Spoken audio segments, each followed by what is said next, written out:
बिस्मिल्लाहिर्रहमानिर्रहीम। बोलते कालम के साथ मैं आमिर रज़ा खान। और जब मुज़ाकरात की बात हो रही है, ईरान अमेरिका जो है वो मुज़ाकरात के लिए तैयार हैं, तो उसमें एक पुप्पो जो हैं वो अभी भी फड्डा डालने को तुली पड़ी है। और वो पुप्पो जो है इसराइल है। जी हाँ, इसराइल जो किसी ज़माने में बगल बच्चा था अमेरिका का, अब वो अमेरिका को डील करता है। और उसने उसके वज़ीर आज़म नेतन्याहू ने कहा है कि हमें इस डील से कुछ लेना देना नहीं है, हम अपने अहदाफ़ को मुकम्मल करेंगे, यानी ईरान पर हमलों को जो है वो जारी रखेंगे। कितनी देर जारी रखेगा ये तो बाद की बात है। इस वक्त तक जब मैं आपसे गुफ्तगू कर रहा हूँ, नेतन्याहू का ये बयान जो है यहूदी अखबारात में बड़ा बढ़ा चढ़ा कर पेश किया जा रहा है। और उसकी बुनियादी वजह भी है, और उसकी बुनियादी वजह यह है कि ईरान ने उसको ऐसा ठोका है, उसके तमाम इंटरसेप्टर्स जो हैं उसको इस तरह से नाकाम बनाया है कि अब उसके पास इस बात के अलावा कोई चारा नहीं अपनी कौम को तसल्ली देने के लिए कि वो ईरान के साथ जंग जारी रखेगा। लेकिन अगर अमेरिका बीच में से निकल गया तो फिर क्या होगा, ये नेतन्याहू ने नहीं सोचा। आज जेरूसलम पोस्ट की जो सुर्खी है वो है, Israel will protect it's interest if US Iran engage in peace talks, Netanyahu says. और नेतन्याहू ये क्यों ना कहे कि वो जो है हमले अपने जारी रखेगा और उसके मफादात जो हैं। जब ये जंग शुरू हुई थी यानी 28 फरवरी को, तो ये पहला हमला इसराइल ने किया था ईरान के ऊपर, और इस तरह अमेरिका इस जंग में दाखिल हुआ था।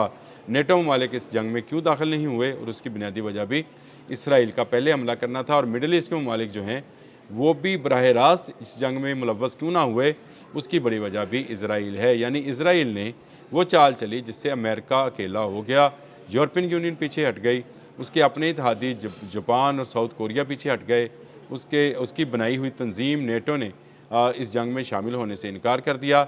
जीसीसी यानी मिडिल ईस्ट के वो तमाम ममालिक जिनके पास अमरीकी फ़ौजी अड्डे हैं, उन्होंने भी बराह रास्त इस जंग में ईरान के मुखालफत लेने से इनकार कर दिया। तो यूँ इसराइल और अमेरिका अमलन अकेले रह गए। बरतानिया ने बहुत बाद में शमूलियत पर आमादगी इजहार की, लेकिन उस वक्त तक नुकसान जो था वो पहुँच चुका था, और रोज़ाना का $2 अरब जो है नुकसान जो है वो अमेरिका बर्दाश्त कर रहा था। 200 खरब जो है अब तक उसके इस जंग में जा चुके हैं, जिसका पेंटागन ने मुतालबा भी किया है। नेतन्याहू और अमेरिका की अलग अलग जो थी वो मफादात थे, वो क्या थे, ये बताने के लिए मैंने आज के इस बोलते कालम का जो उन्वान है ये रखा है। देखें, अमेरिका ये चाहता था कि वेनेज़ुएला के तेल पर कब्ज़ा करने के बाद वो वेनेज़ुएला के तेल को चीन के हाथों जो है जाने से रोके, और उसके बाद ईरान के तेल पर कब्ज़ा करे, यानी आबने हरमुज़ पर कब्ज़ा करे।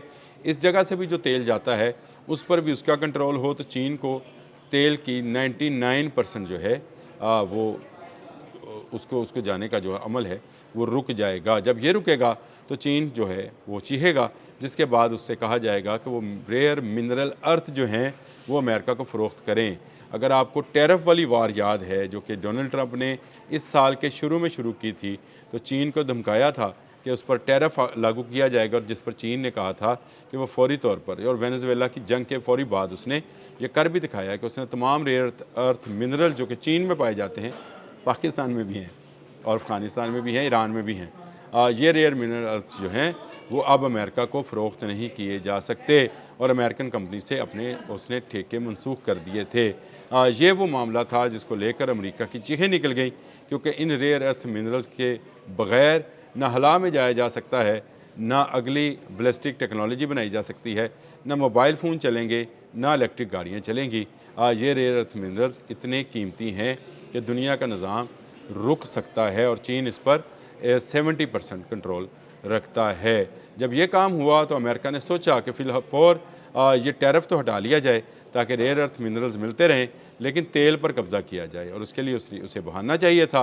ये बहाना उसने रजीम चेंज के नाम पर, फसादात के नाम पर, मुजाहिरीन के नाम पर घरा, और वो ईरान की तरफ रवाना हो गया। इसराइल अपना स्कोर सेट करना चाहता था। इसराइल को हमेशा से ये खौफ रहा है कि अगर वो मस्जिद अक्सा या मुसलमानों को फ़लस्तीन के अंदर तंग करने की कोशिश करेगा, और जो उसका अल्टीमेट हदफ है वो थर्ड टेंपल की तमीर है। ये थर्ड टेंपल क्या है, ये भी एक लंबी दास्तान है, लेकिन चलें मुख्तसरन ये कि ये उनकी किताबों में है कि जब थर्ड टेंपल तमीर होगा, 2 टेंपल जो पहले बने थे हज़रत सुलेमान ने बनाए, और उसके बाद डायस्पोरा के बाद जो बने थे वो दोनों गिरा दिए गए।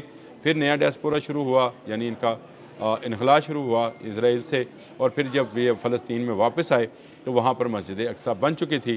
اس راک آف دا ڈوم میں وہ جو آپ دیکھتے ہیں سونے کا بنا ہوا گنبد، اس کے نیچے جو راک آف ڈوم ہے، ان کا خیال ہے کہ ان کا مسایہ وہاں سے آئے گا، جن کو ہم اینٹی کرائسٹ کہتے ہیں، یعنی دجال۔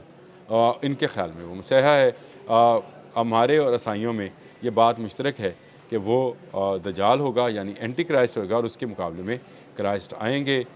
یہ وہ معاملہ ہے جس کو لے کر اسرائیل نے یہ جنگ شروع کی اور اس کو منطقی انجام تک پہنچایا۔ اگر آپ نے نیتن یاہو کی 3 دن پہلے کی تقریر سنی ہو، جو انہوں نے پریس کانفرنس یا میڈیا ٹاک کی تھی، میڈیا ٹاک کہنی چاہیے، پریس کانفرنس تو نہیں تھی، روڈ پہ کھڑے ہو کے کی تھی، اس میں انہوں نے کہا تھا کہ خطرہ ہے مسجد اقصیٰ کو بھی اور اس ٹیمپل کو بھی، جو کرسچینٹی کے لیے بہت ہی متبرک ہے۔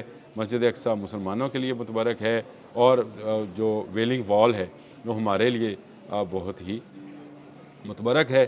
ان تینوں کو ایران سے خطرہ ہے، یعنی یہ ایک ایسا فالز فلیگ آپریشن کرنا چاہتے تھے جس میں یہ اس گنبد کو گرا کر نیا ٹیمپل جو ہے تعمیر کرنے کا بہانہ تلاش کر سکتے تھے، اس لیے وہ اس جنگ کو کنٹینیو کرنا چاہتے ہیں۔ مجھے اس تفصیل میں جانے کی صرف اس لیے ضرورت پیش آئی کہ بہت سارے لوگ سوال کرتے ہیں کہ اب اسرائیل کا کیا بنے گا۔ دیکھیں، اسرائیل اس جنگ سے اب پیچھے نہیں ہٹے گا۔ اسرائیل نے امریکہ کو ضرور آگے لگایا، لیکن امریکہ کو جب کھلے عام سر عام جس کو کہتے ہیں سزا ملی ایران پر حملہ کرنے کی، اس کے بعد سے وہ پیچھے ہٹنا شروع ہوا۔ اب وہ مذاکرات کے ٹیبل پر آنا چاہتا ہے، لیکن نیتن یاہو جو ہیں وہ اس جنگ کو مزید بھڑکانا چاہتے ہیں، ایک ایسی پھپھو کا کردار ادا کرنا چاہتے ہیں جو خاندان میں لڑائی ختم نہیں ہونے دیتی۔ ڈونلڈ ٹرمپ جو ہیں وہ پیچھے ہٹ بھی گئے تو نیتن یاہو اب پیچھے ہٹنے والے نہیں ہیں، اور یہ انہوں نے صاف بیانیے میں کہا ہے۔ ہاں، اینڈ پہ ایک لائن ضرور موجود ہے کہ اگر کسی نتیجے پر یہ مذاکرات پہنچے تو پھر سوچا جائے گا کہ اس جنگ کو بند کیا جائے یا نہ کیا جائے، یعنی ابھی تک وہ حملے جو ہیں وہ جاری رکھے ہوئے ہیں نیتن یاہو، جس کا صہیونیت بھرا دماغ جو ہے وہ آج بھی مسلمانوں کو ختم کرنے کے در پہ ہے، اور وہ یہ سمجھتے ہیں کہ مسلمان ان کے دشمن ہیں، جن کو وہ انسان بھی، مسلمانوں اور عیسائیوں کو یہ انسان بھی نہیں سمجھتے ہیں۔ یہ ابھی آپ کے لیے شاید نئی بات ہوگی، لیکن یہ جینٹائلز ان کو بولتے ہیں، یعنی وہ جانور جو انسان نما ہیں۔ انسان وہ صرف بنی اسرائیل والوں کو سمجھتے ہیں، لیکن بہت جلد ان کو کہتے ہیں کہ بندے کا پتر جو ہے ایران نے بنانا ہے، اور بنا بھی رہا ہے۔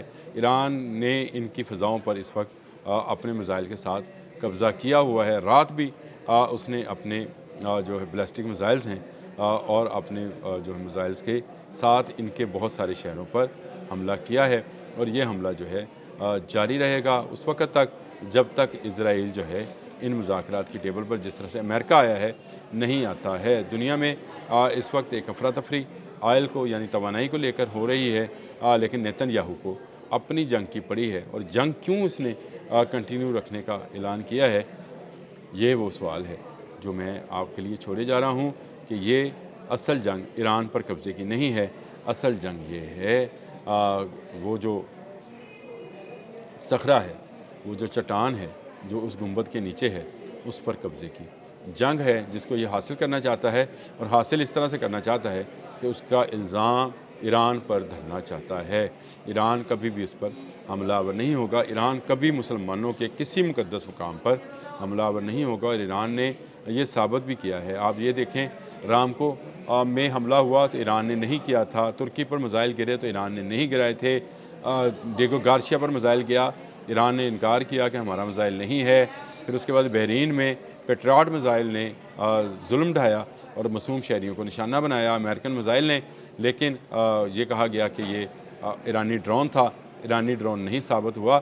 ایران تاک کر صرف عسکری اہداف کو نشانہ بنا رہا ہے، یا ان اہداف کو نشانہ بنا رہا ہے جو امریکہ کی مدد کر رہے ہیں۔ نیتن یاہو کی جو یہ پالیسی ہے یہ اس کے لیے مزید نقصان دہ ہوگی، کیونکہ مسلمان کبھی بیت المقدس سے پیچھے نہیں ہٹیں گے، اور ایران پر یہ الزام لگانا جو ہے غلط ہے کہ وہ بیت المقدس پر حملہ کرنا چاہتا ہے۔ نیتن یاہو نے جان بوجھ کر یہ پھل جری چھوڑی، اور اب جب مذاکرات کی ٹیبل پر آنا چاہتے ہیں دونوں ملک، تو اب وہ کہتا ہے کہ میں جنگ بند نہیں کروں گا۔ نہ کر میاں، تو جنگ بند نہ کر، ایران میزائل حملے بند نہیں کرے گا۔ اب تک کے لیے اتنا ہی۔ اللہ حافظ۔